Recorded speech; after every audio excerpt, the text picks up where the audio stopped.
Good morning students. சத்தம் ரொம்ப கம்மியாக இருக்குது.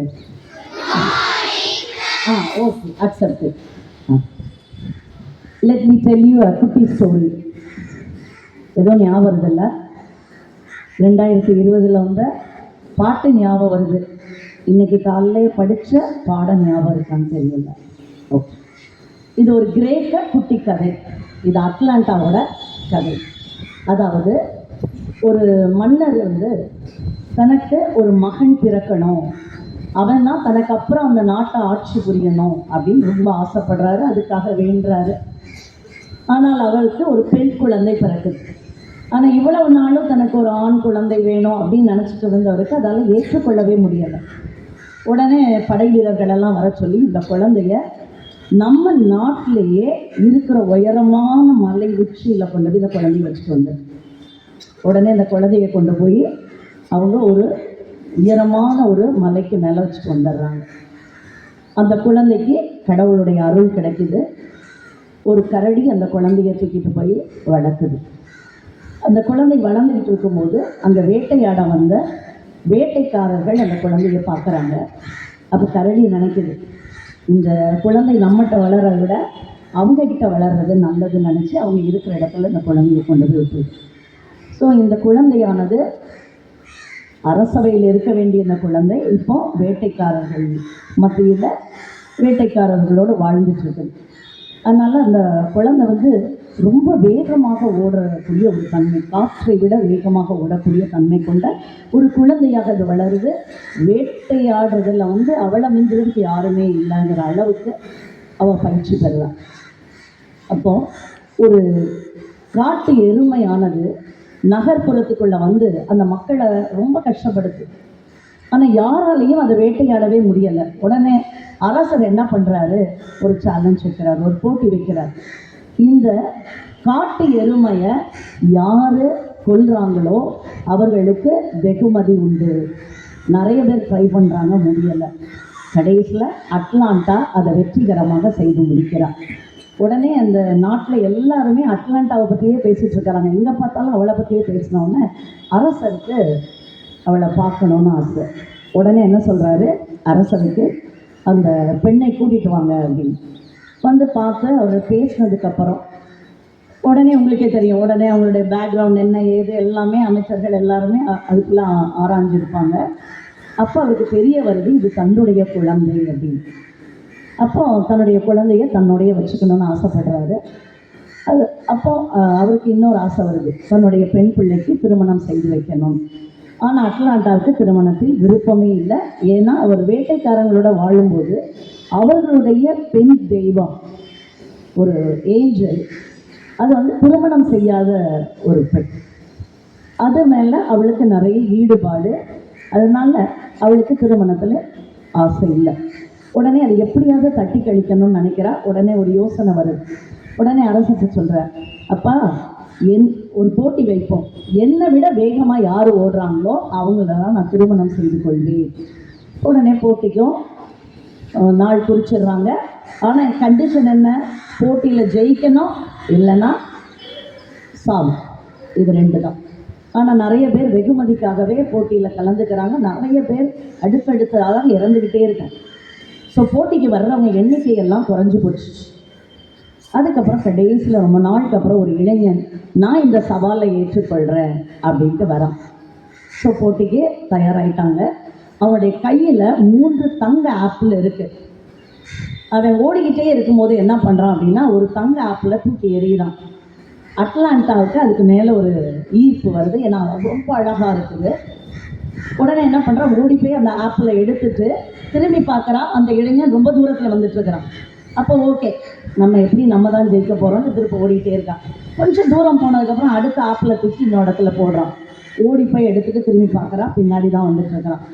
ஓகே, நான் தான் ஜெயிக்க போகிறேன் அப்படின்ட்டு அவன் வேகமாக வந்துக்கிட்டே இருக்கும்போது கடைசியாக 3ஆவது ஆப்பிளை அவன் தூக்கி எறிகிறான். அதை போய் அவன் எடுக்கிறதுக்கு முன்னாடி அவன் இலக்கு இடத்துல அடைஞ்சிடும். ஏன்னா அவன் 3ஆவது ஆப்பிளை எங்கே போட்டான் அப்படின்னா, இலக்கு முடிய போகிற இடத்துல கொஞ்சம் ஒரு ஃபியூ செகண்ட்ஸில் அந்த இடத்த அடைஞ்சிடலாம். அந்த இடத்துல அவன் தூக்கி போட்ட தொலைவோ ரொம்ப ஜாஸ்தி. அதை போய் இவ்வளோ நேரம் அதனால அட்ராக்ட் ஆகி போய் எடுத்துகிட்டே இருந்தனால இப்போ ஓடி போகிறா, எடுத்துகிட்டு வர்றதுக்குள்ளே அவன் ஜெயிச்சிடலாம். ஸோ ஒரு தந்திரம் மூலமாக வெற்றி கொண்ட அவனை திருமணம் செய்ய வேண்டிய ஒரு நிர்பந்தத்திற்கு ஆளாகிறான். இந்த கதை நம்ம சொல்கிறது என்ன அப்படின்னா, கவனச்சிதறல் ஏற்பட்டுடுச்சு அப்படின்னா நம்ம நினைக்கிற இலக்கை நம்ம அடைக்க முடியாது. வேறு யாரோ காட்டுற ஒரு இலக்குக்கு தான் நம்ம போக வேண்டிய இருக்கும். சரி, எல்லாருக்கும் மார்க் வந்திருக்கும்லப்பா. எத்தனை பேர் கார்டு வாங்க போகிறீங்க? மேலே வந்து கொஞ்சம் கை தூக்குங்க பார்ப்போம். 3 கார்டு இன்ட்ரடியூஸ் பண்ணியிருக்காங்களா? எத்தனை பேர் கார்டு மேலே வந்து வாங்க போகிறீங்க? சரி, 90 எடுத்தால் ஒரு மெரிட் கார்டு இல்லையா? 80 அப்படி எடுத்தவங்க, ஐயோ நம்ம 90 மிஸ் பண்ணிட்டோமே நினச்சி யாராவது வருத்தப்பட்ட அழுத யாராவது இருக்கீங்களா? சொற்பம், ரொம்ப சொற்பம். அம்மா வாழ்க்கையில் வெரி குட் சொல்லு புடாவியான வாழ்க்கையில் நான் ஒரு இலக்கை அடையணும்னு நினைக்கிறேன், அதை நான் மிஸ் பண்ணிட்டேன்னா ஏன் மிஸ் பண்ணேன், என்ன காரணம்னு நான் யோசித்து அதுக்கு வருத்தப்பட்டுட்டு அடுத்த ஸ்டெப் எடுக்கலைன்னா நான் எப்படி ஜெயிக்க போகிறேன்? ஸோ வந்துச்சு மார்க்கு, ஓகே, அப்படி இருந்தோம் அப்படின்னா வாழ்க்கையில் ஜெயிக்க முடியாது. அது அடுத்தது, எத்தனை பேருக்கு பெட்டில் உட்காந்து படிக்கிறது பிடிக்கும்? உண்மையை சொல்லுங்கப்பா. பெட்டில் உட்காந்து படிக்கிறது சில பேருக்கு பிடிக்கும், சில பேருக்கு பாட்டு கேட்டுகிட்டே படிக்க ரொம்ப பிடிக்கும். யாரெல்லாம் அது? பாட்டு கேட்டுகிட்டே படி. சில பேருக்கு மொபைல் பக்கத்தில் இருந்தால் தான் எனர்ஜியே வரும். அப்பப்போ இருக்கிறியா ஊருகா மாதிரி அப்பப்போ பார்க்குறது, அது நிறைய பேருக்கு இருக்குல்ல. சரி, எஸ் ஆர் நோ இருக்குல்ல. இதெல்லாம் இருந்தால் கவனச்சிதறல் கண்டிப்பாக ஏற்படும். பெட்டில் உட்காந்துட்டே இருந்தால் கொஞ்ச நேரத்தில் தூங்கிடுவோம். அடுத்தது, பாட்டு கேட்டுகிட்டே இருந்தால் கொஞ்ச நேரத்தில் மனசு என்னாகும், பாட்டோட இசையோட தாளம் போட ஆரம்பிச்சிடும். அல்லது அந்த பாட்டுடைய வார்த்தைகள் உங்கள் வாய்க்குள்ள நுழைஞ்ச உடனே நம்ம புத்தகத்தில் இருக்கிற வார்த்தைகள் எல்லாம் காணாமலே போயிடும். இதோட உட்கார்ந்தோம்னா அப்பப்போ ட்வைன் ட்வைன் ட்வைன் யாரோ ஒருத்தர் வருவார், மெசேஜ் நோட்டிஃபிகேஷன், உடனே ஒரு ஆசை ஒன்று, என்ன இருக்குது பார்த்தோன்னே ஃப்ரெண்டு ஒரு மெசேஜ் போட்டிருப்பான். அந்த மெசேஜ்லேருந்து அப்படியே சாட் ஆரம்பிக்கும். நேரம் போனதே தெரியும் இல்லையாம்மா? அதே போல் மொபைலில் கேம் விளையாடுறது எத்தனை பேருக்கு பிடிக்கும்? First level, second level, third level போயிட்டே இருக்கணும், ஜெயிச்சே ஆகணும் யார் நாளைக்கு. சரி, இதில் அடுத்த லெவல் என்னால் வர முடியும்னா ஏன் என்னுடைய பாடத்தில் எனக்கு அது முடியலை? நான் இந்த தடவை 40 மார்க் வாங்கினேன்னா அடுத்த தடவை 45, அடுத்தது 50, 58, அப்படியே என்னால் மேலே வர முடியலை. இதில் இருக்கிற ஆர்வம். ஆனால் இதில் நம்ம விளையாடும் போது நமக்கு கவனச்சிதறலே கிடையாது. பக்கத்தில் இருக்கிற விக்கி செத்தாலும் எனக்கு தெரியாது. ஃபுல் கான்சன்ட்ரேஷன் இதில் இருக்குது.